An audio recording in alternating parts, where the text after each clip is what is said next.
Eu nunca imaginei que um simples comprovante pudesse destruir um casamento inteiro. Muito menos me fazer acreditar por dias que minha esposa estava grávida do próprio pai. Não vou entregar o final agora. O que importa é o corte seco entre a vida perfeita que eu jurava ter e a noite em que vi na tela do banco um pagamento que não era meu e uma cláusula de contrato que ninguém em sã consciência assinaria. Se esta história pegar em algum lugar dentro do peito, comenta agora de onde está ouvindo. Do ônibus, da obra, do plantão, do volante, do quarto escuro. É importante porque esta história foi feita para homens como eu e talvez como quem está aí do outro lado, tentando juntar os cacos sem perder a honra. Se alguma parte tocar, deixa um tamo junto nos comentários e considera se inscrever. Tem história assim toda semana, sempre com a promessa que mais importa, justiça no final, mas só se merecer. Não foi um grito, nem um tapa, nem uma confissão no meio da madrugada. Foi um PDF, 3 páginas, timbre de clínica e um rodapé com uma frase curta. Presença do responsável financeiro obrigatória. Eu reli umas 10 vezes, esperando que as palavras se rearranjassem por pena de mim, mas elas ficaram cravadas, frias. O responsável era o meu sogro, e a paciente, a minha esposa. Não é agora que eu explico porque isso me levou à pior conclusão possível. É agora que eu só confesso o primeiro corte. Naquele instante, tudo o que eu sabia sobre a nossa história virou suspeita. Eu sou aquele homem comum que trabalhou anos para comprar uma casa simples e manter a geladeira cheia. A rotina era dura, mas tinha seu brilho. O sorriso dela quando eu chegava, as piadas internas, o café forte antes do primeiro ônibus. A gente tinha combinado que se um dia viesse um filho, viria com calma, com planejamento.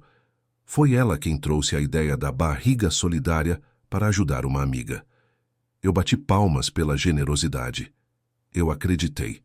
Jurei que estava vendo grandeza onde, depois, eu descobri trama. O primeiro fio solto apareceu como quem esbarra no nosso ombro na rua e não pede desculpa.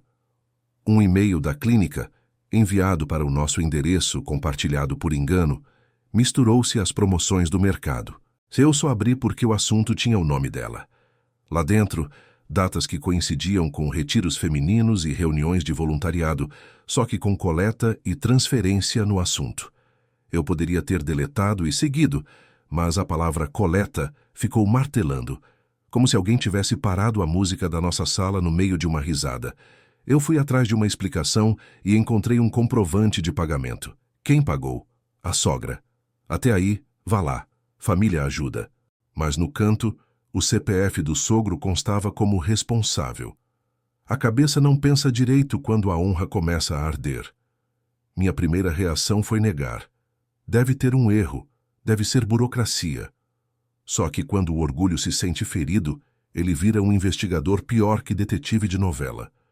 Em meia hora eu tinha uma pasta de prints, e a minha casa, que sempre foi morada, parecia cenário de crime. Se alguém já passou por um momento em que tudo parecia perdido, sabe do que eu estou falando. A realidade fica com cheiro de ferro, e o tempo anda devagar como fila de banco. Eu olhava para ela, lembrava dos nossos planos, e via por cima as letras do contrato. Não dá para descrever a sensação de duvidar de cada abraço que recebeu. Eu não queria acreditar na pior hipótese, mas o enredo que as evidências desenhavam empurrava meu peito contra a parede. E aqui eu abro uma pergunta para quem está ouvindo. Em que momento a confiança vira burrice? Comenta aí, porque essa resposta, às vezes, salva um homem antes dele se perder. No dia seguinte, eu fingi normalidade. Trabalhei, respondi e-mails, sorri para clientes. Por dentro, abri novas abas de dúvida. O contrato tinha uma cláusula que me tirou o ar. Salvaguardas integrais de guarda ao provedor genético. O provedor não estava nomeado. A palavra genético me bateu como sirene. Quem escolheu o doador? Por que o sogro precisava estar presente? Por que tanto sigilo? Eu tentei respirar devagar, mas cada pergunta abria outra, como se alguém estivesse puxando um fio invisível e desmontando o tecido da minha vida. A noite caiu, e a coragem veio junto com o silêncio da casa. Eu chamei ela para conversar. Falei baixo, como quem carrega uma bomba no colo. Ela disse que eu estava imaginando coisas, que era só burocracia, que a clínica exige um responsável. Palavras leves como espuma que não limpam mancha. Eu pedi o contrato completo. Ela disse que não podia mostrar por confidencialidade da amiga. A palavra amiga soou como porta batendo na cara. E quando recusei o conforto da dúvida, ouvi a frase que homens traídos conhecem de cor. Você é paranoico. Eu dormi mal. Sonhei com um berço vazio e um auditório cheio de risadas às minhas costas. Acordei com um gosto de ferrugem na boca e uma certeza provisória. Eu precisava de mais do que palavras. Quem já passou por isso sabe que não é vingança que nasce primeiro. É sobrevivência. Eu não queria perder a cabeça, nem a casa, nem o pouco de dignidade que ainda segurava. Então tomei a decisão que mudaria tudo. Eu ia seguir o dinheiro e os horários, e só falar quando tivesse algo que calasse qualquer "você é louco". Antes de sair para trabalhar, deixei uma pergunta no ar sem brigar. Se é tudo por uma amiga, por que seu pai precisa ir em todas as etapas? Ela não respondeu. Pisou no chão como quem quer que o som dos passos apague a pergunta. E foi aí, no eco dessa fuga, que eu percebi. A narrativa oficial não fechava as contas, não fechava o calendário, não fechava a matemática da honra. Eu não tinha o final, e não vou prometer que você vai gostar do que vem. Mas posso prometer que cada página que abri desde aquela manhã foi um choque diferente, e eu não parei de abrir. Se está comigo até aqui, diz nos comentários de onde está ouvindo esta história agora. E se isso te tocou de algum jeito, considera se inscrever. Tem mais homens precisando saber que não estão sozinhos. Naquele mesmo dia, às 19h13, um novo e-mail pingou. Assunto: atualização de agenda. Presença obrigatória do responsável financeiro. Eu respirei fundo e senti que a vida estava me oferecendo a chance de parar ou de ir até o fim. E como homem que teve a honra pisoteada, escolhi o fim das mentiras. O resto a gente vê no próximo capítulo. O e-mail das 19h13 não trazia linha de assunto suficiente para justificar o frio no estômago. Mas quem já sentiu a honra balançar sabe quando a vida está dizendo: presta atenção. Eu abri. Lá estava o roteiro de uma peça que eu não escrevi. Atualização de agenda, presença obrigatória do responsável financeiro. Data marcada, horário fechado, a clínica a 23 quilômetros de casa. O nome dela no topo. No rodapé, aquele lembrete maldito de que o responsável precisava estar lá. Eu não respondi. Respirei, copiei o endereço e tornei a fechar o notebook como quem fecha um caixão antes da hora. Eu precisava de um plano que não se quebrasse ao primeiro choro. Nada de barraco, nada de discurso inflamado. Eu queria fatos, e fatos não tremem. Entrei no aplicativo do banco como quem entra num quarto escuro, sentindo o ar antes de dar o primeiro passo. Filtrei por CNPJ da clínica. Apareceram 3 pagamentos.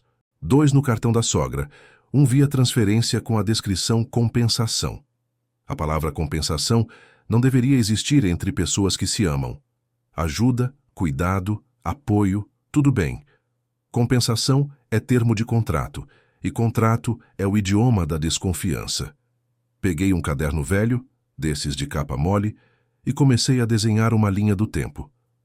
Retiro feminino no sábado, consulta na segunda, voluntariado na sexta, coleta na terça. As contas não fechavam nem se eu torcesse a matemática como pano molhado. Rabisquei setas, horas, anotações no canto. Quem escolhe doador? Por que presença do sogro? Por que guardas integrais para o provedor? Cada pergunta abria outra porta, e atrás de cada porta tinha a minha imagem no espelho, cada vez mais cansada e mais teimosa. Eu não queria ser o homem que acusa no escuro, mas também não aceitava ser o homem que dorme de olhos fechados num incêndio. Então decidi. Iria à clínica, sem avisar.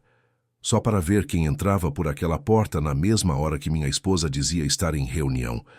Comprei uma água no posto ao lado, sentei no banco duro do saguão e deixei o relógio me mastigar. Quando o ponteiro bateu o horário, vi a cena que eu não queria ter visto. Meu sogro, camisa por dentro da calça, pasta de couro, cumprimentando a recepcionista pelo nome. Ele não me viu. Ela também não. A vergonha dos outros é uma faca cega. Corta devagar, mas corta. Eu poderia ter levantado ali e dito tudo o que estava atravessado. Mas meu pai me ensinou que a verdade, quando precisa de prova, merece ser paciente. Fiquei. Observei. 15 minutos depois, a porta automática abriu e minha esposa entrou com o cabelo preso e aquela roupa de sair rapidinho. Quando ela passou ao lado dele, os dois não se tocaram, não trocaram palavra, mas se reconheceram com o canto do olho. Foi suficiente para explodir a versão oficial nas minhas mãos. Voltei para casa com um silêncio que pesava. Ela chegou mais tarde cheirando a álcool de clínica e a desculpas lavadas. Foi cansativo, disse. A fulana está nervosa. Eu fiz que sim. Escrevi no caderno. Viu? Eles juntos, sem falar. Às vezes, provar para si mesmo é a primeira etapa antes de provar ao mundo. E eu sabia que se explodisse a ponte agora, ficaria preso do lado errado do rio, sem acesso aos documentos, sem acesso às cláusulas. Eu precisava do contrato inteiro. No dia seguinte, levei café na cama. Não por carinho, mas por estratégia. Disse que queria entender melhor para apoiar. Posso ver o contrato? Sou eu quem segura as pontas da casa. Preciso saber como te ajudar sem estourar orçamento. Ela hesitou. Disse que não podia. Tem confidencialidade. É da amiga. Não quero expor ninguém. Eu devolvi com outra moeda. Eu posso assinar como testemunha. Se algo der errado, minha assinatura dá segurança para todo mundo. A ideia não era genial. Era suja. Mas a verdade às vezes precisa entrar pela porta dos fundos. À tarde, ela me mandou uma foto desfocada de 2 páginas. Eu agradeci, mas pedi o PDF, para eu imprimir e ler com calma. À noite, o documento completo chegou. 3 páginas. Título técnico, cláusulas numeradas, assinaturas com tarjas pretas. E lá no meio, escondida com a delicadeza de quem esconde faca no bolo. Cláusula 7. Salvaguardas integrais de guarda ao provedor genético, incluindo prerrogativas de decisão até a maioridade da criança, sob confidencialidade administrativa. O provedor não tinha nome, mas o responsável financeiro tinha iniciais que não deixavam margem. Eram as do sogro. Eu li em voz alta, sozinho, para o papel me ouvir xingar. Provedor genético. Guarda integral. Confidencialidade. Palavras que não deveriam coexistir com família. Reparei também numa adição manuscrita no final. Presença obrigatória do responsável nas etapas de coleta e transferência. Quem pede isso? Quem aceita isso? E o que acontece com o pai, eu, nessa equação? Um fantasma que paga conta de luz e conserta vazamento? Não era ciúme de sogro, era matemática de poder. Talvez você que está ouvindo isso agora, do ônibus, do quarto, da obra, já tenha sentido o momento em que a dignidade pede para ficar de pé. Eu fiquei. Fui até a sala, trouxe o contrato para a mesa e esperei ela voltar do banho. Quando sentou, coloquei o PDF na frente dela como quem coloca uma carta marcada no centro do jogo. Eu vou te fazer 3 perguntas sem gritar, falei. Quem é o provedor genético? Por que seu pai precisa estar em todas as etapas? Por que a guarda integral está prometida a alguém que não sou eu? Ela respirou fundo, se armou de frases macias. Amor, isso é só linguagem jurídica. Você está interpretando mal. Meu pai só está ajudando, você sabe como ele é controlador com documentos. Eu deixei escorrer o silêncio como ácido. Então me diz, por que provedor genético sem nome? Ela piscou lento. Porque é doador anônimo. É assim que funciona. Foi a primeira vez que a palavra anônimo apareceu. Parecia a chave para um alçapão. Se é anônimo, por que a guarda integral aponta para alguém próximo? Se é anônimo, por que o sogro assina presença obrigatória? Anônimo para quem? Eu não disse o que pensei. Eu abri uma nova frente. Se é anônimo, ótimo. A gente resolve fácil. Teste de paternidade no tempo certo. Sem show, sem família. Só a gente 2. E um médico. O olhar dela procurou uma janela para fugir. Você está doente. Isso é paranoia. Não era método. Porque quando a mente de um homem é empurrada para o abismo da dúvida, ou ele cai gritando, ou ele constrói degraus de pedra. Eu estava construindo. Na madrugada, o sono não veio. Em vez disso, veio a lembrança de um papel que a gente assinou no começo do casamento. Um pacto tolo de confiança, sem advogados, sem palavras frias. Eu fui até a gaveta, achei a folha dobrada e me peguei rindo de nervoso. O que vale uma promessa quando a outra parte traz um contrato com cláusula 7? Vesti uma camisa, saí para caminhar, deixei o vento bater a cabeça no lugar. O mundo estava igual, mas eu não era mais o mesmo homem que dizia sim por reflexo. Na volta, passei na casa do meu irmão. Não para chorar, mas para pedir conselho de homem que já levou pancada. Contei as evidências, não os medos. Ele ouviu calado, pegou o contrato, leu devagar e disse: "Você não está louco. Só não entrega o jogo antes da hora. Marca um horário com um advogado, entende a força dessas assinaturas e, se for mesmo doador anônimo, exige seu lugar no papel. A vingança que presta começa com legalidade." Eu abracei. Saí de lá com uma bússola. No fim da tarde, ela me mandou mensagem: "Amanhã tem outra etapa. Você pode me levar?"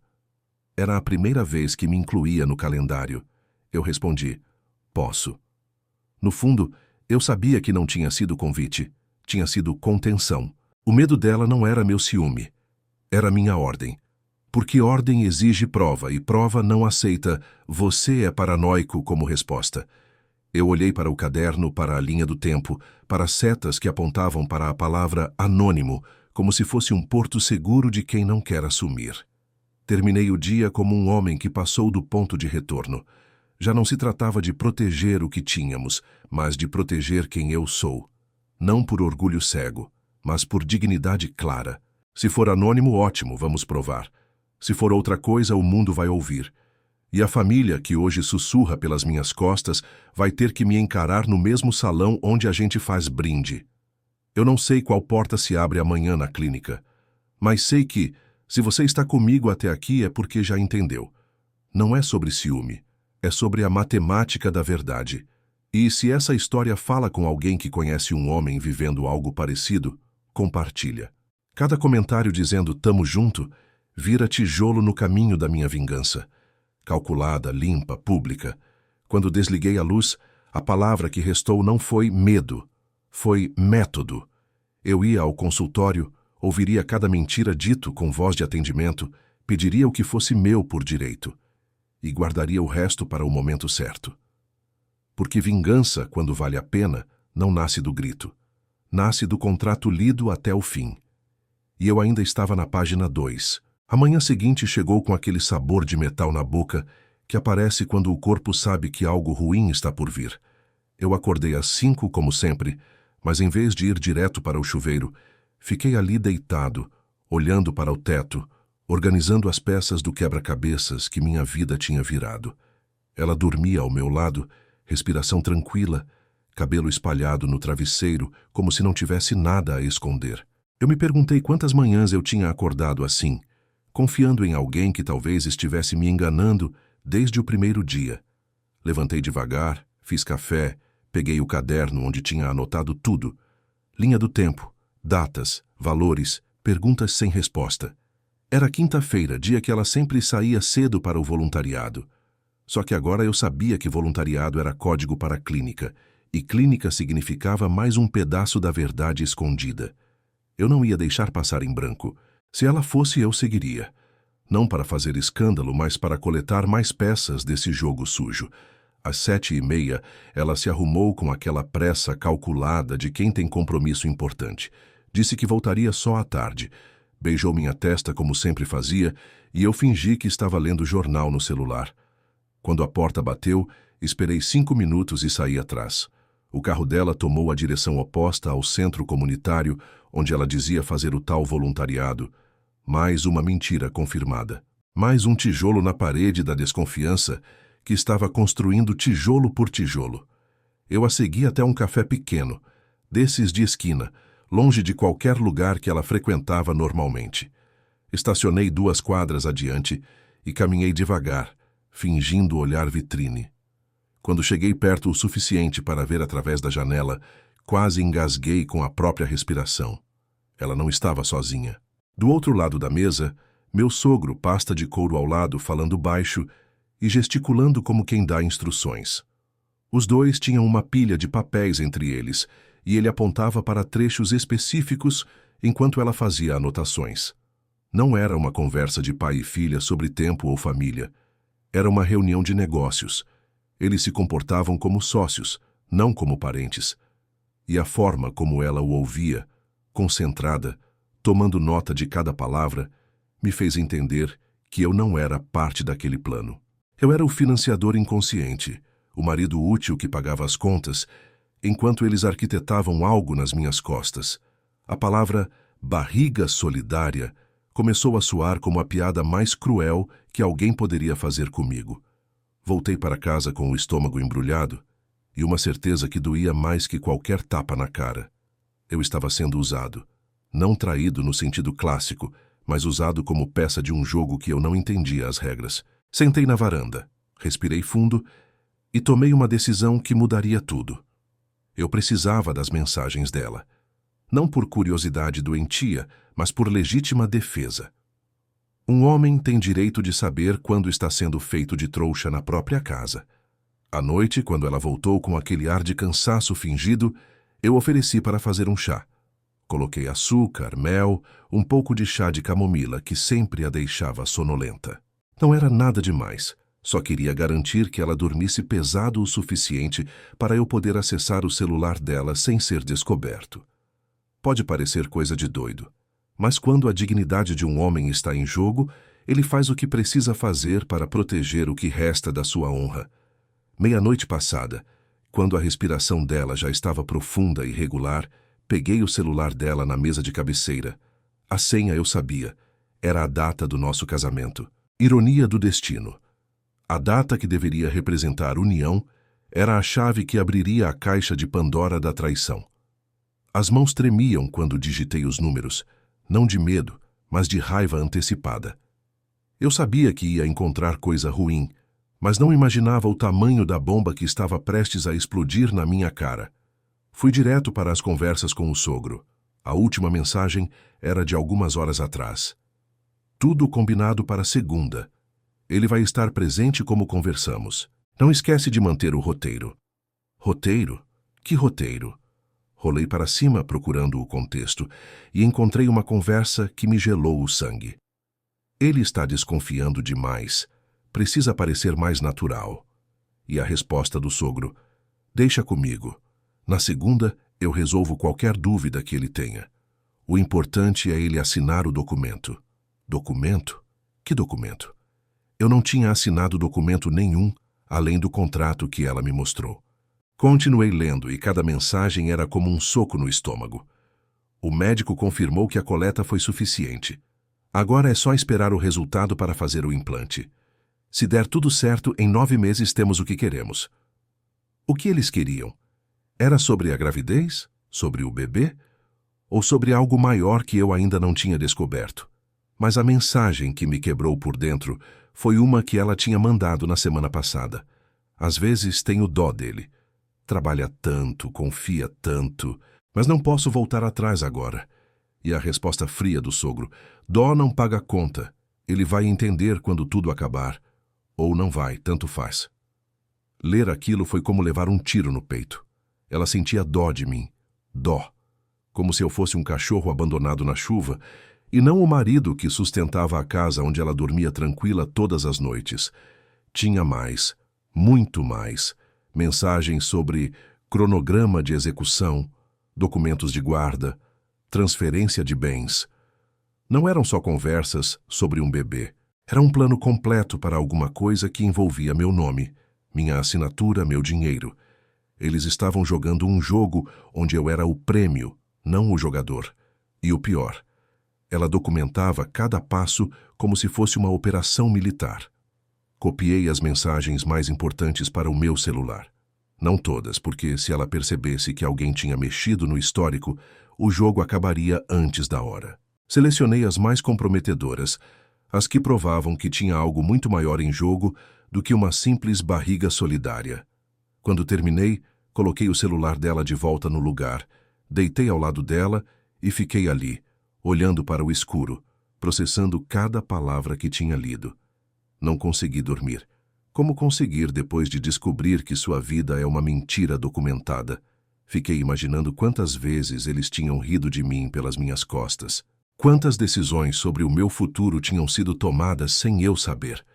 Quantos papéis eu tinha assinado confiando nela, sem ler direito, porque era só burocracia. A sensação era de ter acordado dentro de um filme, onde eu era o único que não sabia que estava representando. De manhã ela acordou normal, me deu bom dia, perguntou se eu tinha dormido bem. A naturalidade com que ela mentia me impressionou. Ali estava uma pessoa que conseguia planejar minha destruição à noite e me servir café com um sorriso na manhã seguinte. Eu respondi que tinha dormido ótimo, obrigado. 2 mentiras no café da manhã, uma de cada lado da mesa. A diferença é que a minha era defensiva e a dela era predatória.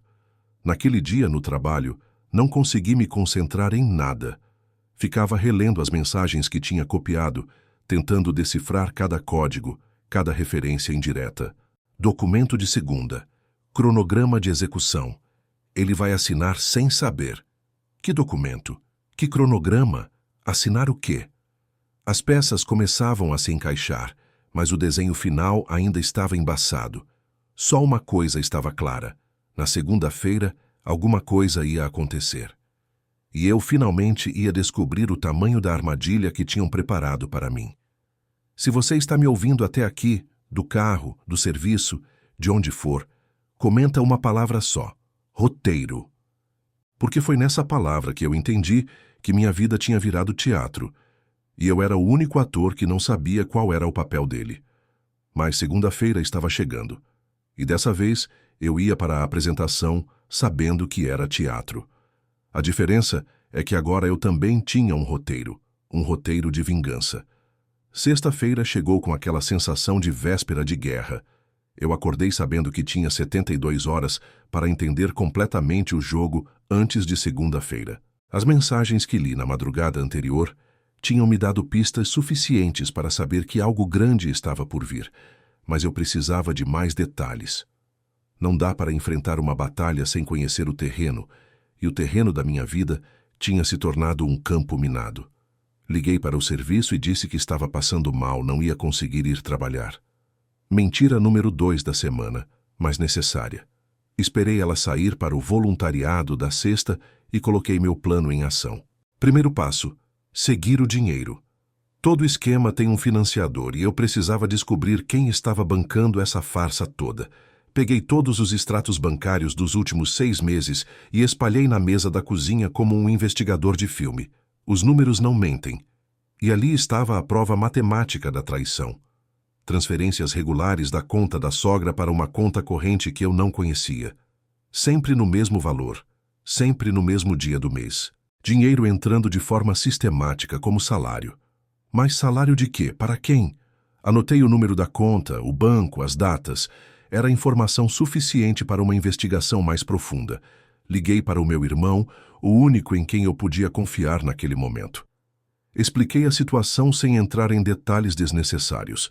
Ele tem um amigo que trabalha em banco, alguém que conseguiria me dar informações sobre a conta misteriosa. Não era legal, não era bonito.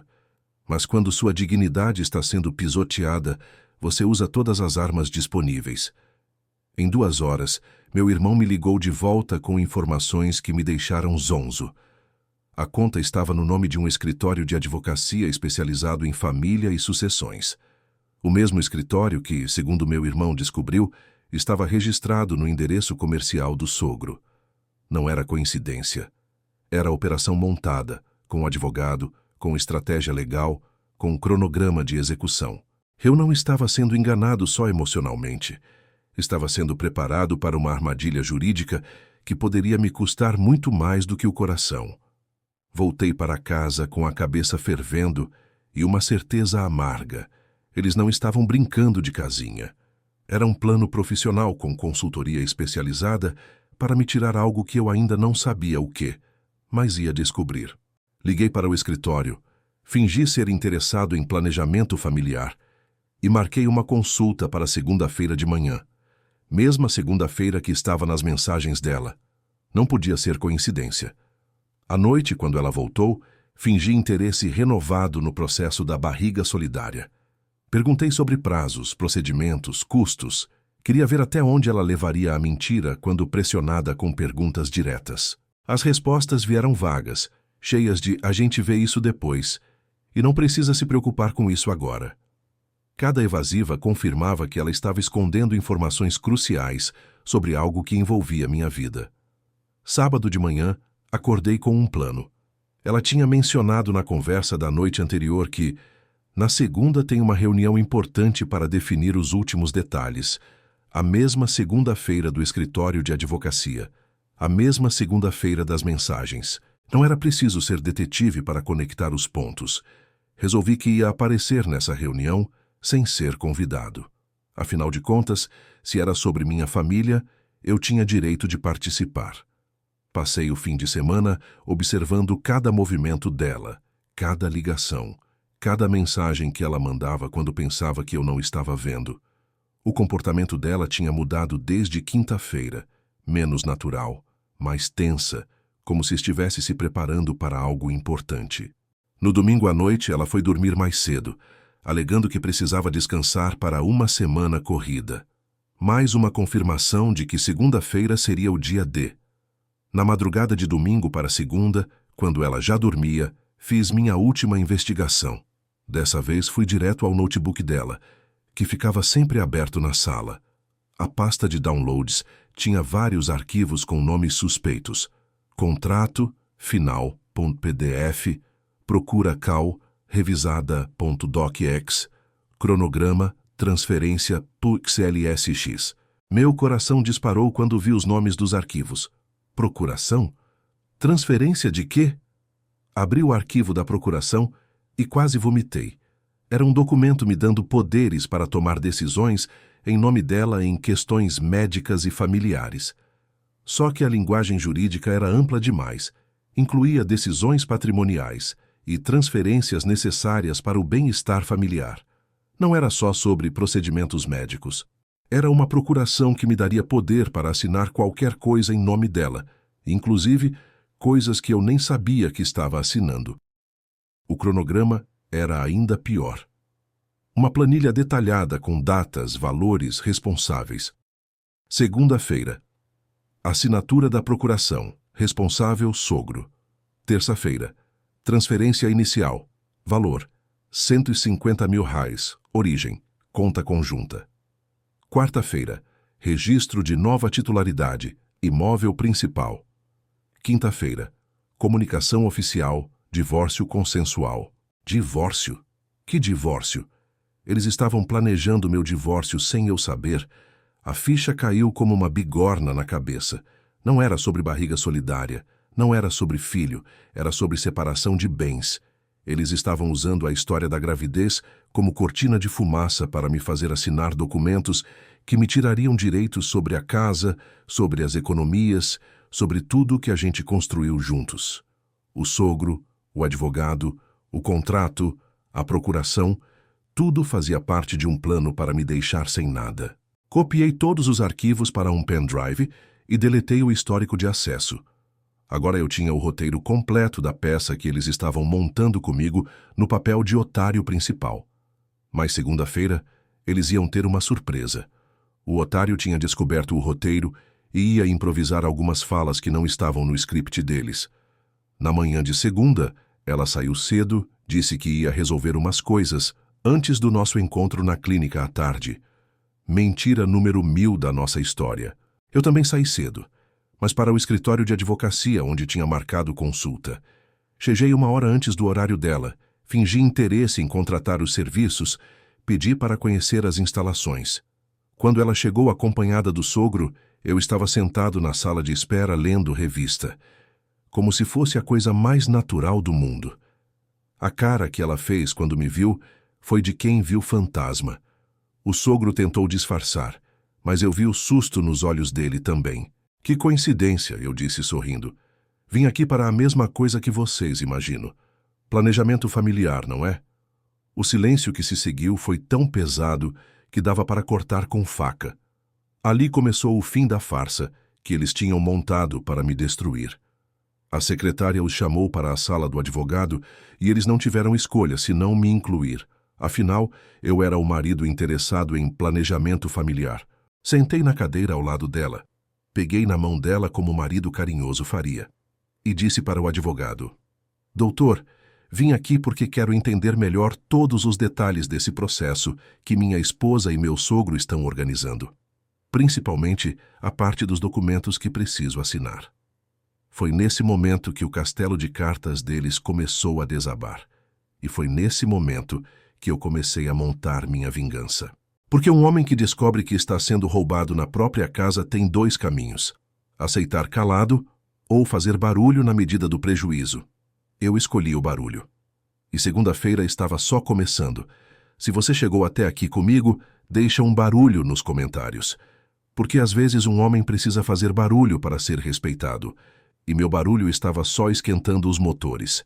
O silêncio que se instalou na sala do advogado foi daqueles que fazem o tempo parar. Eu estava sentado ali de mãos dadas com a mulher que tinha planejado minha destruição financeira.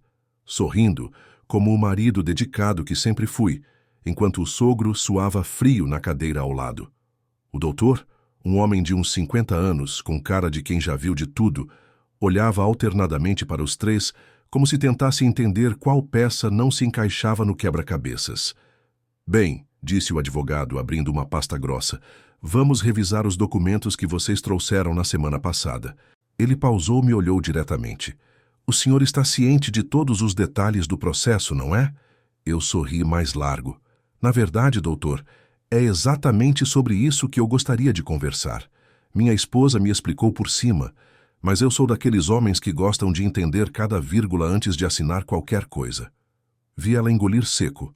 O sogro mexeu na cadeira como quem quer sair correndo.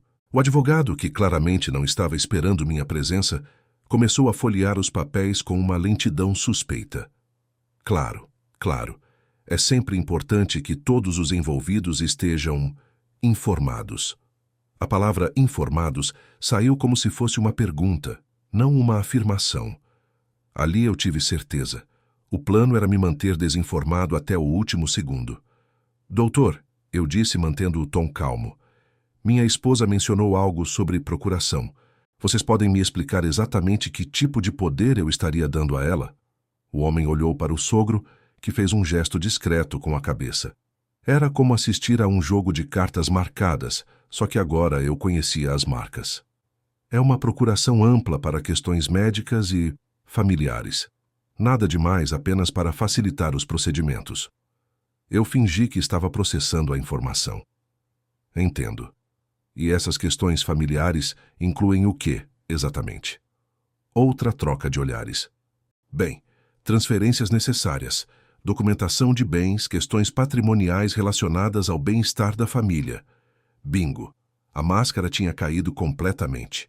Que interessante, eu disse, porque eu trouxe algumas dúvidas sobre exatamente essas questões patrimoniais. Tirei do bolso uma pasta que tinha preparado na noite anterior. Não era grossa, mas continha cópias de tudo que eu tinha descoberto. Extratos, mensagens, cronogramas, contratos. Coloquei em cima da mesa como quem coloca um as na manga. Sabe, doutor, antes de assinar qualquer coisa, eu resolvi fazer minha própria investigação sobre esse processo todo. A cor sumiu do rosto dela. O sogro tentou manter a compostura, mas eu vi o músculo da mandíbula dele contrair. O advogado, profissional como era, tentou contornar. Que tipo de investigação? Eu abri a pasta devagar, como quem desembala um presente. Descobri algumas coisas interessantes sobre cronogramas de transferência, registros de nova titularidade e até comunicação oficial de divórcio consensual. Quando falei a palavra divórcio, ela não conseguiu disfarçar. Deu um pulo na cadeira, como se tivesse levado um choque. Amor, eu posso explicar. Eu levantei a mão, pedindo silêncio. Calma, querida. Deixa eu terminar de entender tudo primeiro. Me virei para o advogado. Doutor, segundo esse cronograma aqui, na terça-feira, seria feita uma transferência de 150 mil da nossa conta conjunta. Vocês podem me explicar para onde? O advogado estava visivelmente desconfortável. Olhou para o cronograma que eu tinha colocado na mesa e seu rosto fechou. Era uma cópia da planilha que encontrei no notebook dela, e ele reconheceu o próprio trabalho. Senhor, eu acho que há um mal-entendido aqui. Não há mal-entendido nenhum, eu respondi, mantendo a voz calma, mas firme. Há um plano muito bem arquitetado para me fazer assinar documentos que me tirariam direitos sobre minha própria casa e minhas próprias economias. Foi quando ela explodiu. Tá bom, chega. Você descobriu, e daí? Você acha que eu ia ficar presa nesse casamento miserável para sempre? A máscara da esposa carinhosa caiu de vez. Ali estava a mulher real, a que eu tinha visto nas mensagens, fria e calculista. Miserável, eu repeti. O casamento onde eu trabalho 16 horas por dia para manter você em casa, sem precisar se preocupar com nada? O sogro tentou intervir. Olha, rapaz, as coisas não são bem assim. Eu o cortei. As coisas são exatamente assim. Vocês montaram um teatro para me roubar. Usaram a história da barriga solidária como cortina de fumaça para eu assinar documentos que nem li direito, confiando na mulher que jurei proteger. Puxei mais papéis da pasta. E aqui estão as mensagens onde vocês planejavam cada etapa.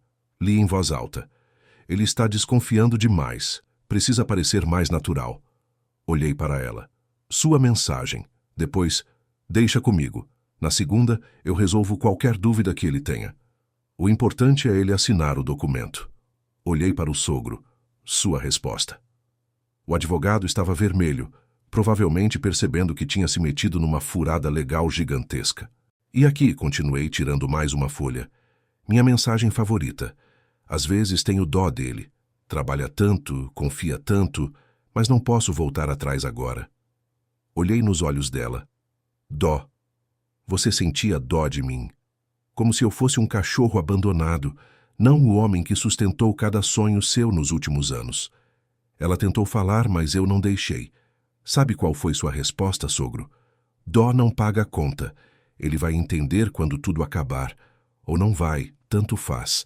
O silêncio voltou, mas agora era diferente. Era o silêncio de quem foi pego com a mão na massa. O advogado foi o primeiro a falar. Senhor, eu acho melhor encerrarmos esta reunião. Preciso reavaliar alguns pontos. Não precisa reavaliar nada, doutor, eu disse. Vocês foram pegos planejando estelionato conjugal. Isso tem nome no Código Penal. Me levantei, guardei meus papéis de volta na pasta. Eu vou embora agora. Vocês têm até amanhã para desfazer qualquer documento que tenham preparado em meu nome. Se não fizerem, eu vou direto para a delegacia e depois para um advogado de verdade, não um que ajuda a montar golpe contra marido trabalhador. Olhei para ela uma última vez. E você? Você vai sair da minha casa hoje. Pode levar suas roupas e seus planos. Deixa o resto, que foi eu quem pagou.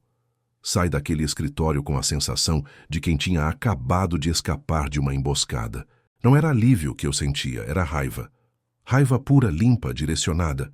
Eles tinham tentado me fazer de trouxa, e quase conseguiram. Se eu não tivesse desconfiado das mensagens, se não tivesse seguido o dinheiro, se não tivesse acordado para o teatro que montaram ao meu redor, hoje eu estaria assinando minha própria sentença de pobreza. No estacionamento, ela me alcançou. Amor, espera. A gente pode conversar, pode resolver isso. Eu parei e me virei. Resolver o quê? Você passou meses planejando como me roubar. Mentiu sobre gravidez, sobre barriga solidária, sobre tudo. Envolveu seu pai, um advogado, montou o cronograma como se fosse operação militar. Respirei fundo. Não tem conversa que resolva isso. Tem justiça. Cheguei em casa e fiz algo que nunca pensei que fosse capaz de fazer. Mudei todas as fechaduras. Liguei para um chaveiro, paguei o dobro para ele vir na mesma hora e troquei tudo. Depois liguei para meu irmão. Preciso que você venha aqui ajudar a separar as coisas dela das minhas. Hoje mesmo. Ele não fez pergunta, só disse, estou indo. À tarde, quando ela voltou com uma mala vazia e a chave que não funcionava mais, eu estava esperando na varanda. Tinha separado as roupas dela, os objetos pessoais, tudo que era dela antes do casamento. Suas coisas estão naquelas caixas, eu disse apontando. O resto fica, principalmente os eletrodomésticos que eu paguei trabalhando dobrado. Ela tentou entrar, discutir, negociar. Eu não deixei. Você teve sua chance de ser honesta comigo. Escolheu mentir, enganar, roubar. Agora aguenta as consequências. Quando ela perguntou onde ia dormir, eu respondi: não é mais problema meu. Talvez seu pai, que ajudou a planejar isso tudo, tenha uma sugestão. Naquela noite, sozinho na casa que voltou a ser minha, eu não senti tristeza. Senti alívio. Alívio de ter descoberto a tempo. Alívio de não ter assinado os papéis. Alívio de ter enfrentado a situação como homem, com dignidade. Sem escândalo desnecessário, mas também sem aceitar desrespeito.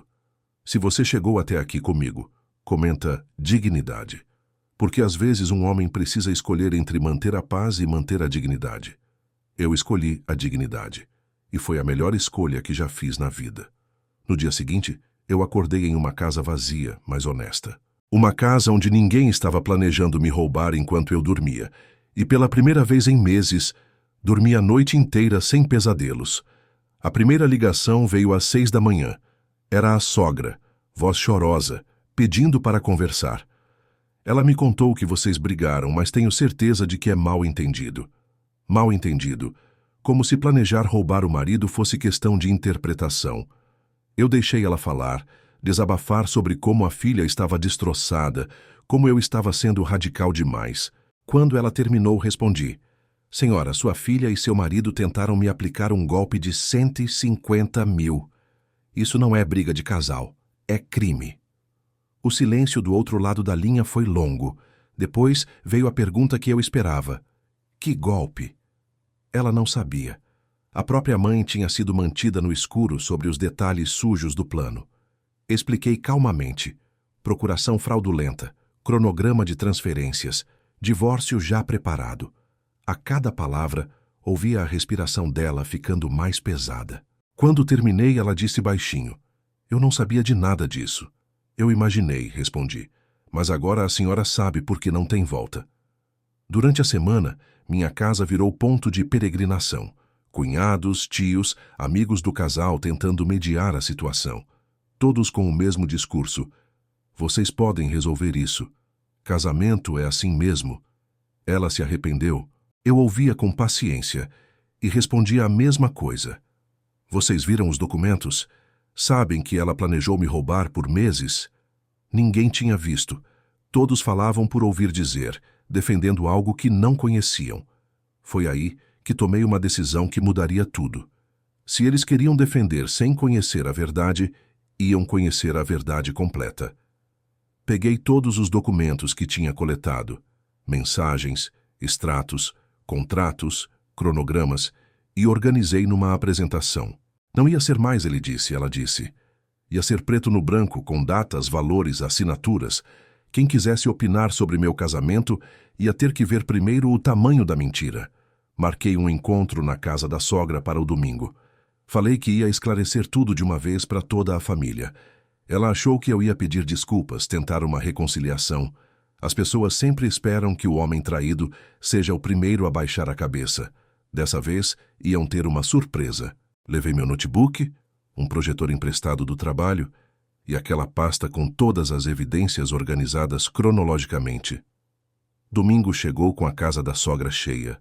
Ela, os filhos, genros, noras, até vizinhos curiosos apareceram. Vieram esperando um pedido de desculpas e saíram conhecendo a verdade sobre a menina de ouro da família. Conectei o projetor na parede da sala, abri a primeira tela. A tentativa de golpe. Cronologia completa. O murmúrio que estava na sala morreu na hora. Comecei pela história da barriga solidária. Mostrei as mensagens onde ela e o sogro combinavam o roteiro das mentiras. Ele está desconfiando, precisa parecer mais natural. Projetei os extratos bancários com os pagamentos misteriosos. Expliquei como descobri o escritório de advocacia, como cheguei até a procuração fraudulenta. A cada slide, o silêncio ficava mais pesado e os olhares de compreensão se transformavam em olhares de choque. Quando cheguei no cronograma final, transferência de 150 mil reais, mudança de titularidade da casa, comunicação de divórcio consensual, ouvi a primeira reação audível. Foi um "meu Deus" sussurrado pela cunhada. Continuei. Aqui está a mensagem onde ela diz que tem dó de mim. E aqui, a resposta do pai dela. Dó não paga conta. A sogra começou a chorar. Não de tristeza, mas de vergonha. A filha dela tinha se revelado uma pessoa que ela não conhecia. O sogro tentou se defender. Rapaz, você não entendeu direito. Era para proteger vocês dois. Eu o cortei. Proteger de quê? De eu saber que vocês estavam me roubando? Mostrei a tela final, o documento de procuração que me daria poderes para assinar qualquer coisa em nome dela, incluindo a própria separação de bens. Alguém aqui ainda acha que isso foi mal entendido? Ela não estava presente. Tinha dito que não ia se submeter a esse teatro. Teatro. A mulher que montou uma peça de meses para me enganar estava chamando minha defesa de teatro. Mas a ausência dela falou mais alto que qualquer presença. Uma pessoa inocente enfrentaria as acusações.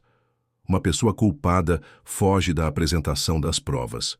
Depois que terminei, a casa ficou em silêncio por longos minutos. Foram os próprios familiares dela que começaram a falar. A cunhada. Eu não tinha ideia de que ela era capaz disso. O irmão mais novo. Cara, desculpa. Se eu soubesse, nunca teria tentado convencer você a voltar. A própria sogra. Filho, me desculpa. Eu criei uma filha que não reconheço. Guardei o equipamento e me preparei para sair. Antes de ir embora, deixei uma cópia impressa de tudo com a sogra. Se alguém vier questionar minha decisão, mostra esses papéis. E se ela vier chorar aqui dizendo que está arrependida, lembra que arrependimento não apaga planejamento. A sogra segurou minha mão. Você é um homem bom. Ela perdeu o melhor marido que podia ter. Era o reconhecimento que eu precisava ouvir. Voltei para casa com uma sensação estranha. Não era alívio completo, mas era justiça. Justiça de ter mostrado a verdade, de ter defendido minha dignidade com fatos, não com gritos. A família dela agora sabia quem realmente tinha errado. Sabia que eu não fui o vilão da história. Fui a vítima que se recusou a aceitar o papel de trouxa. Naquela noite, pela primeira vez desde que descobri tudo, consegui jantar com apetite. Fiz um prato simples, botei uma música que gostava, sentei na varanda da minha casa, que voltou a ser realmente minha, e comi em paz. Paz de quem não tem nada a esconder, nada a temer, nada a se envergonhar. Se você está me acompanhando até aqui, comenta justiça. Porque às vezes, um homem precisa mostrar que não é bobo, que não aceita desrespeito, que sabe se defender quando necessário. Eu mostrei. E foi libertador. 3 semanas depois da apresentação na casa da sogra, recebi uma ligação inesperada. Era ela, voz mansa, pedindo para conversar. Só 15 minutos, disse. Tem uma coisa importante que preciso te falar. Importante. Depois de meses mentindo, agora tinha algo importante. Concordei em encontrar num café neutro, longe das casas de família, longe de memórias. Eu não tinha nada a esconder, mas também não estava disposto a facilitar manipulação. Cheguei no horário combinado e a encontrei numa mesa do canto, mexendo nervosamente no celular. Quando me viu, tentou sorrir, mas o sorriso não chegou nos olhos. Sentei do outro lado da mesa e esperei. Quem tem algo importante para falar que comece falando. Ela rodeou por alguns minutos perguntando como eu estava, se a casa estava organizada, se eu precisava de alguma coisa. Conversa de ex-esposa educada que não engana ninguém. Finalmente chegou ao ponto. Eu estou grávida. Parei de mexer no café e a olhei diretamente. Parabéns, de quem? A pergunta saiu mais seca do que eu pretendia, mas foi honesta. Depois de tudo que descobri, depois de todos os planos, mentiras e documentos falsos, eu não podia simplesmente assumir que um filho dela fosse meu. É seu, ela respondeu como se fosse óbvio. Como você sabe? Perguntei de volta. Ela puxou da bolsa uns papéis dobrados. Exames, ultrassom, data provável da concepção. Matemática que batia com nosso último final de semana juntos, antes de eu descobrir tudo. Se os exames estavam corretos, realmente era meu. Mas depois de meses sendo enganado com documentos, papéis não me convenciam mais de primeira. Vamos fazer um teste de paternidade, disse. Não era desconfiança gratuita, era prudência necessária. A cara que ela fez foi de quem levou um tapa. Você não confia nem nisso? Eu não confio em mais nada que venha de você, respondi. Você passou meses planejando me roubar 150 mil reais. Acha que eu vou aceitar qualquer informação sua sem confirmar? Ela tentou argumentar. Disse que eu estava sendo cruel, que uma gravidez deveria unir, não separar. Eu a lembrei. Quem separou foi você. Eu só estou sendo cuidadoso. Concordamos com o teste. Ela marcaria com um laboratório sério. Eu escolheria qual. Nós dois estaríamos presentes na coleta. Até o resultado sair, cada um seguiria sua vida. Se fosse meu filho, eu assumiria todas as responsabilidades. Se não fosse, ela nunca mais precisaria me procurar. Simples assim. Sem drama, sem chantagem emocional, sem segunda chance para quem já tinha tido a primeira. O teste confirmou. O filho era meu. Recebi o resultado num sábado de manhã, junto com uma mensagem dela. Agora você acredita? Podemos conversar sobre nosso futuro? Nosso futuro. Como se gravidez apagasse golpe financeiro. Como se um filho mudasse o fato de ela ter tentado me roubar. Respondi. O filho é meu. Vou ser pai presente. Mas não existe nosso futuro. Existe o futuro dele que vou garantir. Fui ao cartório, registrei uma mudança no meu testamento. Se algo acontecesse comigo, tudo ficaria para o filho. Nenhum real para ela, que tinha tentado roubar enquanto eu trabalhava para sustentar a família. Procurei um advogado especializado em família, entendi meus direitos e deveres. Ia cumprir tudo ao pé da letra. Pensão, visitas, educação, saúde. Mas como pai separado, não como marido reconciliado. A notícia da gravidez chegou na família dela como água no deserto. De repente, todo mundo voltou a me ligar pedindo reconciliação. Agora é diferente, diziam. É pelo bem da criança. Como se criança precisasse de pais casados infelizes em vez de pais separados responsáveis. Minha resposta era sempre a mesma. Vou ser o melhor pai possível. Isso não significa voltar para quem tentou me roubar. Ela começou a usar a gravidez como arma. Ligava dizendo que estava passando mal, que precisava de mim por perto, que o bebê sentia minha falta. Psicologia barata para tentar me trazer de volta através da culpa. Eu oferecia levar no médico, pagar consultas particulares, garantir o melhor pré-natal. Mas voltar para casa, isso nunca mais. Ela percebeu que a estratégia não funcionava e mudou de tática. Começou a espalhar na família que eu estava sendo cruel com uma grávida, que estava abandonando meu próprio filho. Versão distorcida que fazia eu parecer o vilão da história. Mas a apresentação que fiz na casa da sogra tinha plantado sementes. As pessoas que viram os documentos não compravam mais facilmente as versões dela. Sabiam que eu não era o louco paranoico da narrativa oficial. Um dia, ela me ligou com uma proposta. Vamos fazer um chá revelação, para a família conhecer o bebê, para a gente mostrar que somos pais civilizados. Chá revelação. A mesma mulher que tinha usado o evento social como palco de mentira, queria outro evento social para lavar a imagem. Concordei, mas com uma condição. Eu escolho o local, o dia e quem vai estar lá. Você só precisa aparecer. Marquei para um domingo na casa da minha mãe. Terreno neutro, onde eu me sentia seguro. Convidei minha família, a dela, alguns amigos próximos. Gente que conhecia a história completa, que sabia distinguir entre ser pai responsável e aceitar desrespeito conjugal. Ela achou que seria uma festa de reconciliação. Eu sabia que seria minha última apresentação sobre dignidade masculina. Preparei uma surpresa para o evento. Não ia ser só chá revelação do bebê, ia ser revelação completa da verdade. Peguei todos os documentos organizados, imprimi em cópias individuais, coloquei em envelopes lacrados. Cada família presente receberia um envelope. Quem quisesse entender realmente o que aconteceu entre nós, teria acesso aos fatos, não às versões distorcidas. No dia do evento, ela chegou com vestido claro, barriga ainda pequena, mas já visível, sorrindo como se fôssemos um casal feliz, esperando o primeiro filho. Interpretação digna de prêmio. Cumprimentou todo mundo. agradeceu pela presença, fez o discurso da futura mamãe realizada. Eu observava, aguardando o momento certo para minha intervenção. Quando chegou a hora da revelação, pedi licença para falar. Antes de revelarmos se é menino ou menina, comecei. Eu gostaria de revelar algumas verdades importantes sobre nossa separação. Distribuí os envelopes. Para quem tem curiosidade sobre por que um homem deixa uma mulher grávida, aqui estão as respostas. Para quem acha que gravidez justifica aceitar qualquer coisa, aqui estão os fatos. O silêncio na sala foi total. Ela tentou protestar. Isso não é hora nem lugar. Eu a interrompi. Foi você quem quis evento público.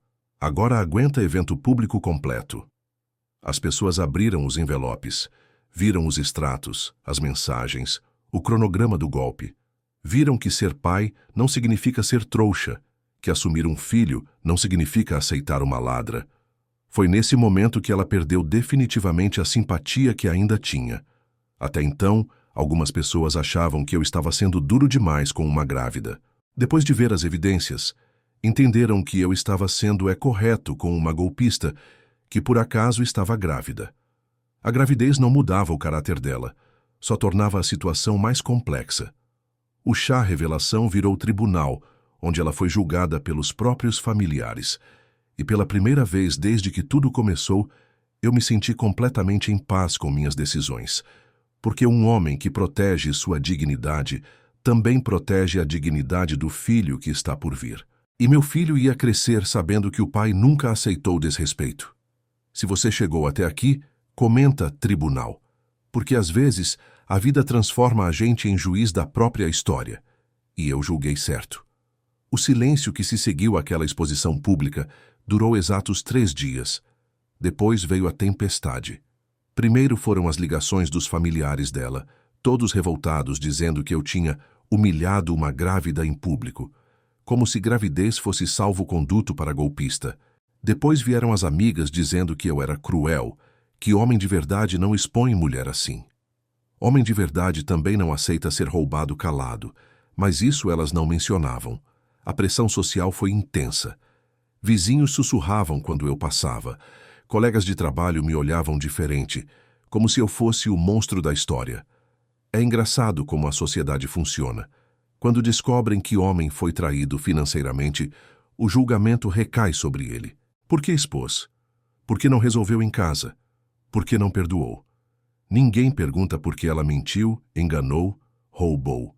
O homem sempre tem que ser o magnânimo, o compreensivo, o que abaixa a cabeça e segue em frente.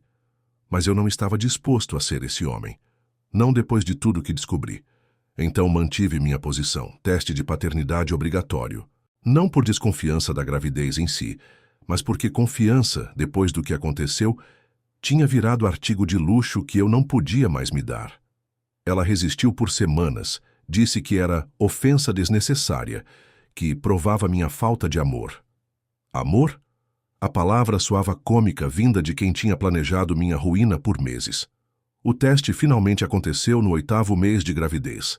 Amniocentese, procedimento sério, feito em clínica particular que eu escolhi pessoalmente. Estive presente em cada etapa, acompanhei cada documento, cada protocolo. Não ia dar margem para mais nenhuma manipulação. O resultado chegou numa terça-feira, às 14h37, por e-mail certificado. Positivo para a paternidade. O filho era meu. Paradoxalmente, a confirmação me trouxe alívio e peso ao mesmo tempo. Alívio porque não havia mais uma mentira escondida.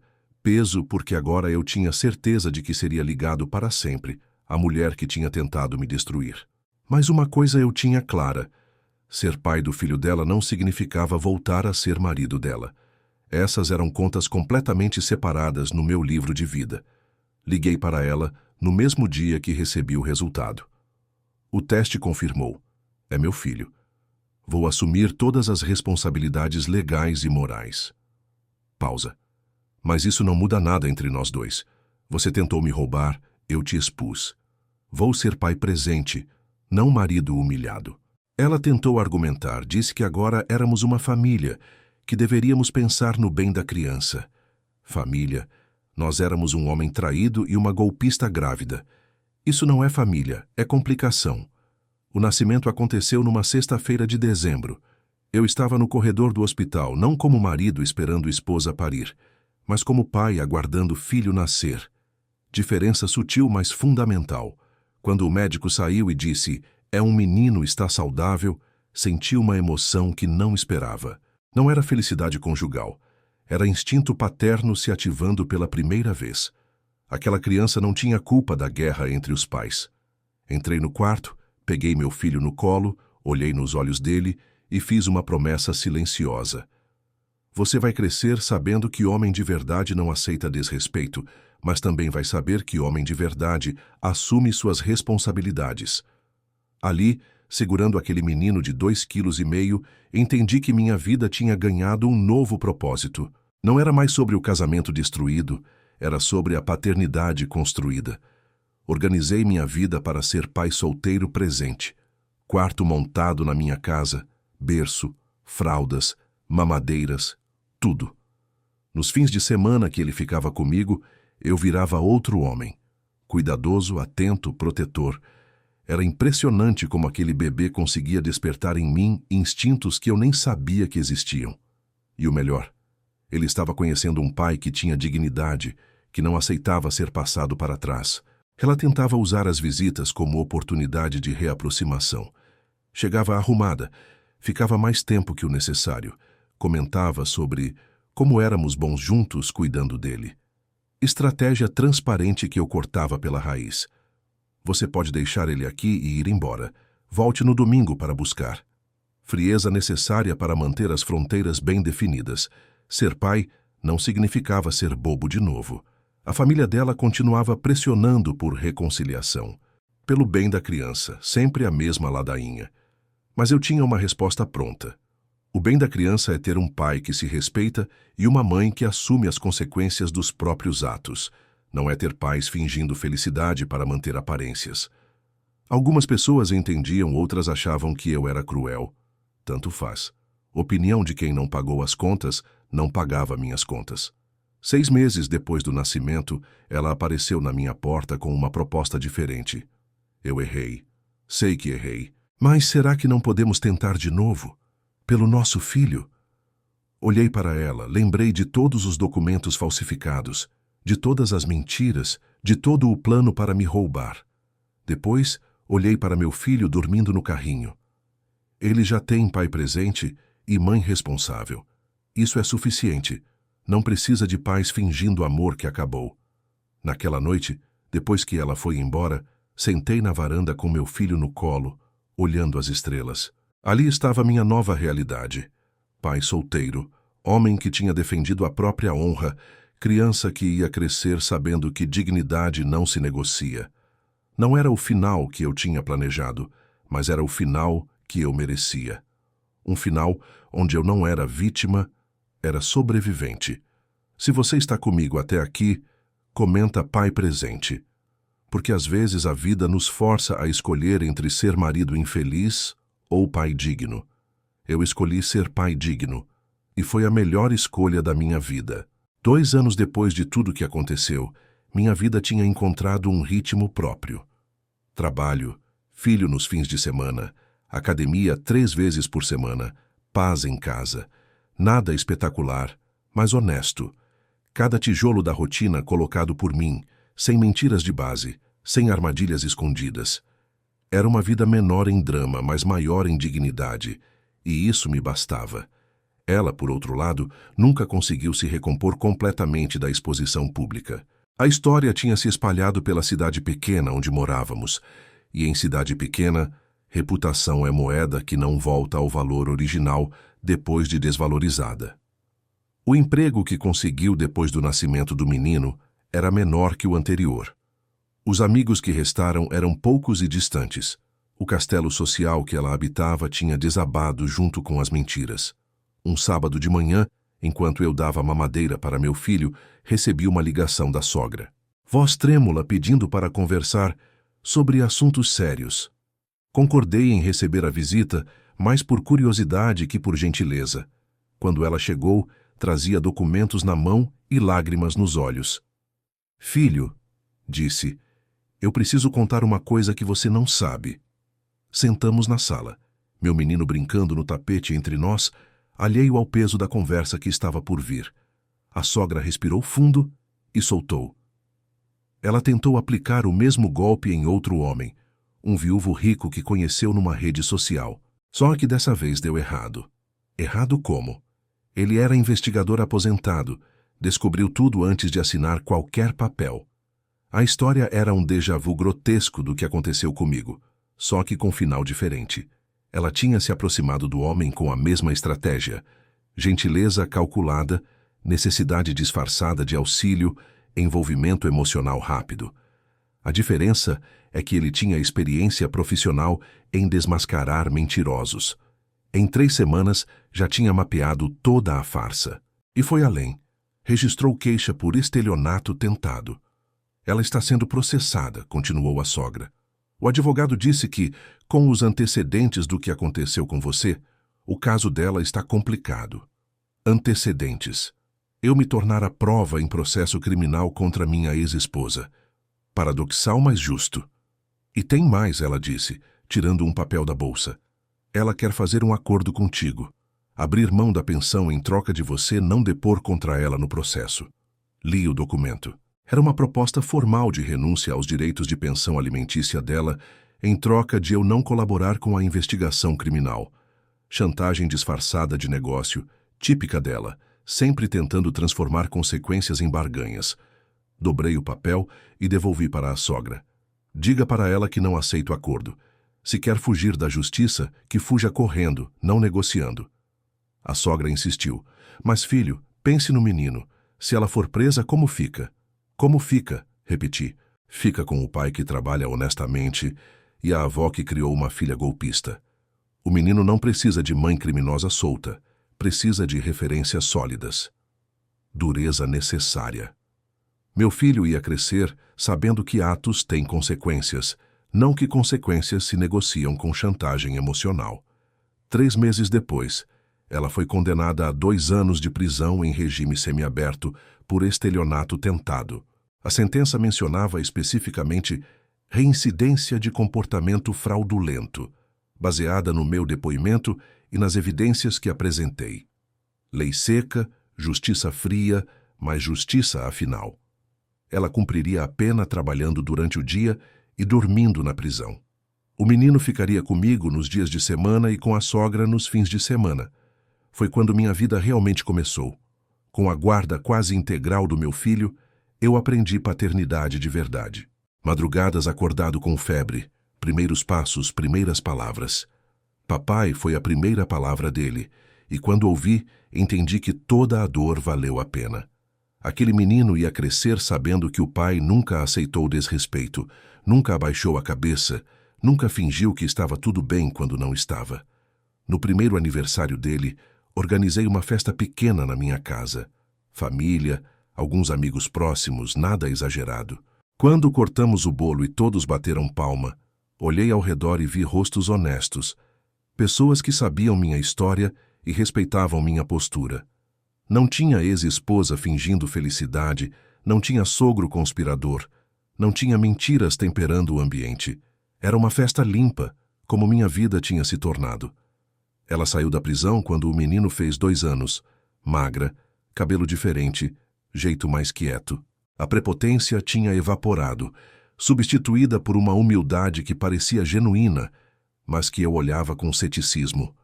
Primeira visita na minha casa, ela pediu desculpas. Eu sei que fui terrível com você. Sei que mereço tudo o que aconteceu. Pedido de desculpas que chegou tarde, mas que chegou. Aceitei as desculpas não pela sinceridade delas, mas pela paz que isso trouxe para meu filho. Uma coisa é ser pai rigoroso com princípios. Outra é ser pai que alimenta a guerra eterna. Meu menino merecia conhecer a mãe sem os filtros do meu ressentimento. Estabelecemos uma rotina civilizada. Visitas supervisionadas no começo, depois fins de semana alternados. Ele podia ter contato com ela, mas sempre voltava para casa sabendo quem eram as referências sólidas da vida dele. Hoje, 3 anos depois de tudo, quando coloco meu filho para dormir, ele pergunta: Papai, Por que você e a mamãe não moram juntos? Resposta que preparei com cuidado. Porque às vezes as pessoas fazem escolhas ruins e precisam viver com essas escolhas. Mas isso não muda o amor que papai e mamãe têm por você. Verdade adaptada para criança de 3 anos, mas verdade. Às vezes, na cozinha, fazendo café de manhã, olho pela janela e penso no homem que eu era há 4 anos. Confiante até a ingenuidade, trabalhador até a exaustão, dedicado até a cegueira. Esse homem morreu na noite em que leu o primeiro PDF suspeito.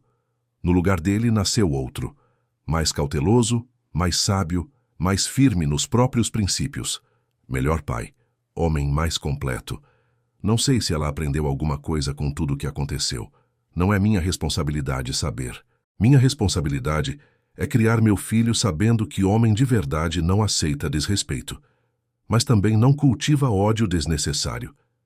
É criar um menino que vai virar homem sabendo que dignidade não se negocia, mas compaixão também faz parte da força. Se você chegou até o final desta história, comenta homem novo, porque às vezes a vida nos quebra para nos reconstruir melhores. E eu me reconstruí. Sou o melhor pai, melhor homem, melhor versão de mim mesmo. A traição tentou me destruir, mas acabou me fortalecendo. E essa é a melhor vingança que existe, se tornar alguém melhor do que quem tentou te derrubar. Minha casa hoje é um lugar honesto, onde meu filho cresce sabendo que o pai nunca mentiu para ele, nunca fingiu estar tudo bem quando não estava, nunca aceitou desrespeito como preço da paz. É isso que eu quero deixar para ele. O exemplo de um homem que soube defender a própria dignidade sem perder a humanidade. E se essa história tocou você de algum jeito, se você conhece algum homem passando por algo parecido, compartilha. Cada comentário de apoio fortalece outros homens que estão descobrindo que não são obrigados a aceitar desrespeito em nome do amor. Somos mais fortes juntos.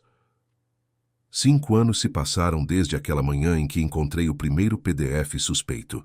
Hoje, sentado na varanda da minha casa, enquanto meu filho brinca no quintal, posso dizer que sou um homem completamente diferente daquele que acordou ingênuo naquela quinta-feira. Não melhor ou pior, apenas mais real, mais consciente dos próprios limites e principalmente mais firme nos próprios valores. Meu menino tem 5 anos agora, cabelo bagunçado igual ao meu, sorriso aberto, curiosidade infinita. Quando ele me pergunta sobre coisas da vida, eu respondo com honestidade adequada para a idade dele. Por que você e a mamãe não moram juntos? Porque às vezes adultos fazem escolhas que machucam outros adultos e aí precisam viver separados para todo mundo ficar bem. Verdade simples, sem drama desnecessário, sem transformar criança em psicólogo de adulto. Ela cumpriu a pena, saiu da prisão há 2 anos. Hoje trabalha numa loja de roupas, mora num apartamento pequeno, leva a vida simples. As visitas do nosso filho acontecem normalmente, sem conflito, sem tensão. Ela aprendeu a respeitar os limites que estabeleci e eu aprendi que rancor é peso desnecessário para carregar. Não somos amigos, nunca seremos, mas conseguimos ser pais civilizados do mesmo menino. Minha vida profissional deslanchou. A disciplina que desenvolvi para organizar as evidências contra ela se transformou em método para organizar projetos no trabalho. Fui promovido 2 vezes. Hoje coordeno uma equipe pequena. Ganho bem o suficiente para manter minha casa e sustentar meu filho com tranquilidade. Trabalho honesto, crescimento merecido, estabilidade conquistada, sem pisar em ninguém. Nas noites de sexta, depois de colocar meu filho para dormir, às vezes sento na mesma varanda onde tomei as decisões mais importantes da minha vida e faço um balanço. Casa quitada, carro funcionando, filho saudável, consciência limpa. Não é vida espetacular como mostram nas redes sociais, mas é vida honesta. E honestidade, descobri, vale mais que qualquer espetáculo. Conheci algumas mulheres nesses anos. Nada sério, nada que comprometesse minha rotina com meu filho. Aprendi a ser mais seletivo, mais observador, mais cauteloso. Não por trauma, mas por experiência. Quando você já viu de perto como mentira bem construída pode destruir uma vida, desenvolve um radar natural para inconsistências. É proteção saudável, não paranoia doentia. Uma dessas mulheres, a Patrícia, psicóloga de 40 anos, divorciada, mãe de uma menina, me fez uma pergunta interessante numa de nossas conversas. Você conseguiria confiar completamente em alguém de novo? Pensei por alguns dias antes de responder. A resposta foi: confiança completa, cega, nunca mais. Mas confiança consciente, baseada em consistência e tempo, sim.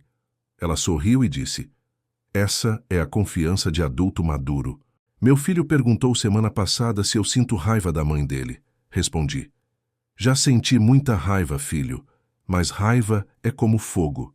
Se você alimenta, ele queima você por dentro. Hoje eu sinto é paz. E é verdade. A raiva queimou tudo que tinha para queimar e se apagou sozinha. Restou apenas a lição e a tranquilidade de quem agiu certo quando foi testado. Às vezes encontro conhecidos na rua que me perguntam se eu me arrependo de ter exposto ela publicamente. Não foi cruel demais? Minha resposta é sempre a mesma. Cruel seria ter fingido que estava tudo bem e criado meu filho numa casa baseada em mentira. Expor a verdade foi difícil, mas foi honesto.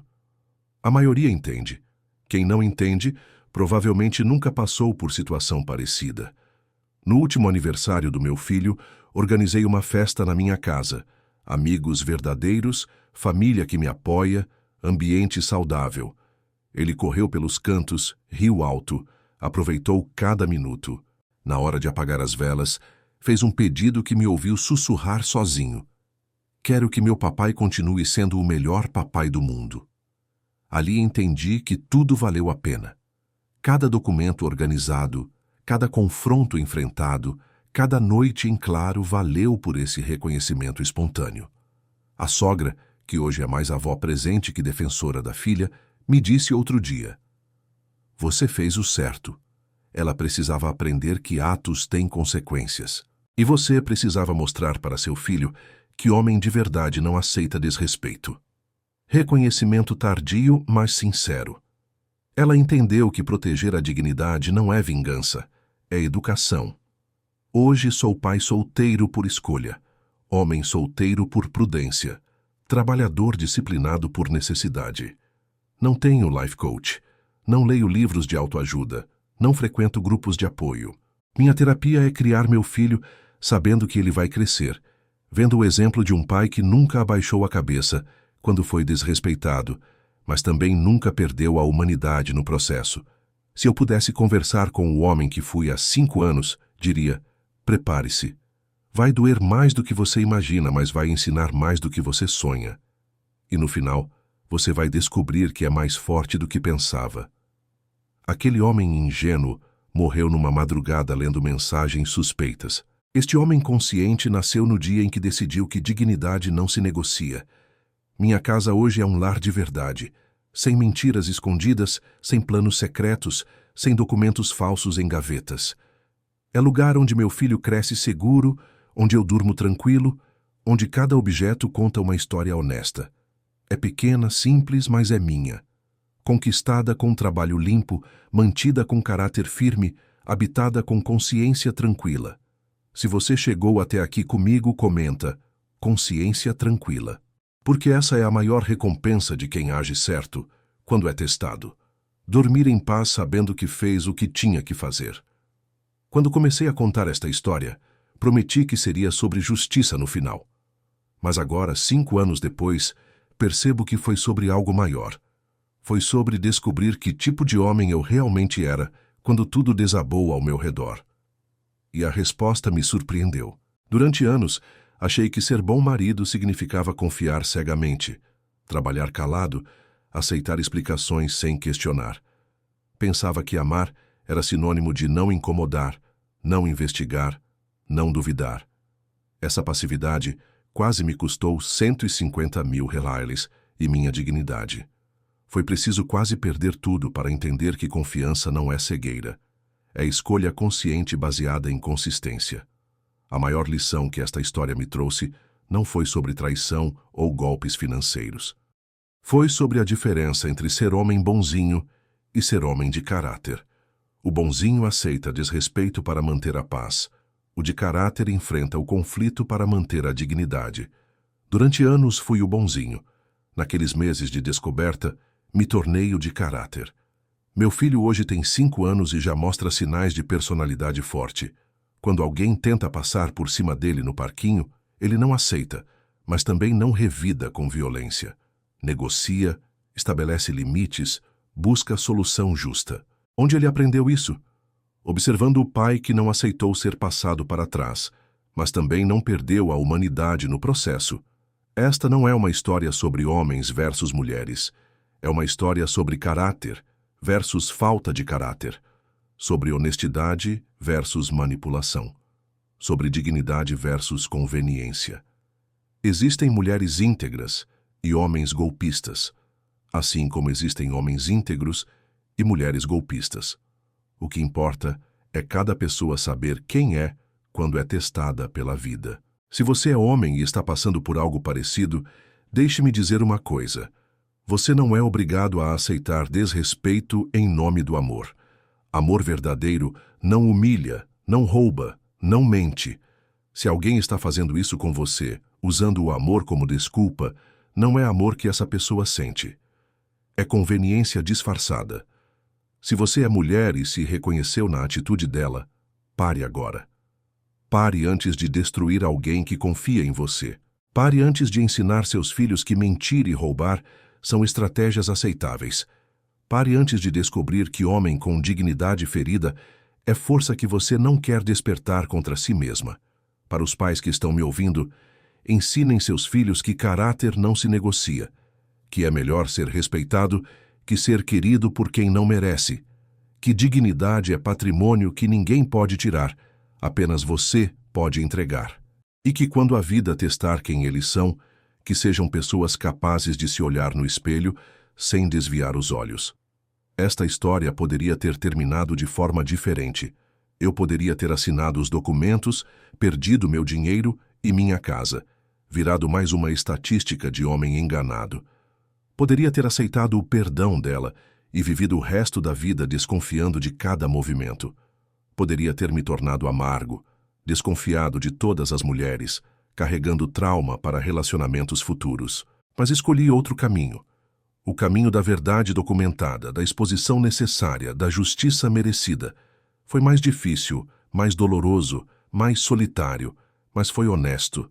E no final, honestidade sempre compensa, talvez não em dinheiro, talvez não em aplausos, mas sempre em paz de consciência.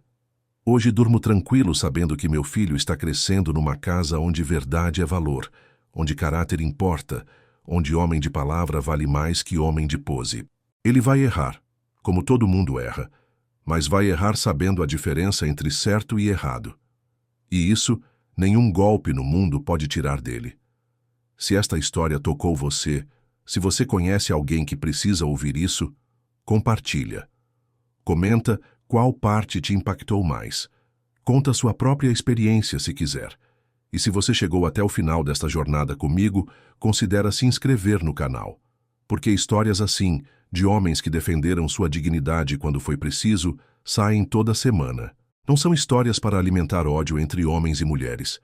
São histórias para lembrar que caráter não tem gênero, que dignidade é direito universal, que ninguém é obrigado a aceitar desrespeito para manter relacionamento. A vida vai testar você. Pode não ser com golpe financeiro, pode não ser com traição, mas vai testar quem você é quando ninguém está olhando. Quando esse teste chegar, que você seja alguém capaz de defender o que é certo, mesmo quando é difícil, mesmo quando machuca, mesmo quando ficam só você e sua consciência. Porque no final, quando tudo passar, quando as poeiras baixarem, quando os outros seguirem suas vidas, quem fica com você é você mesmo. E essa pessoa precisa conseguir se respeitar no espelho toda manhã. Obrigado por ter chegado até aqui comigo.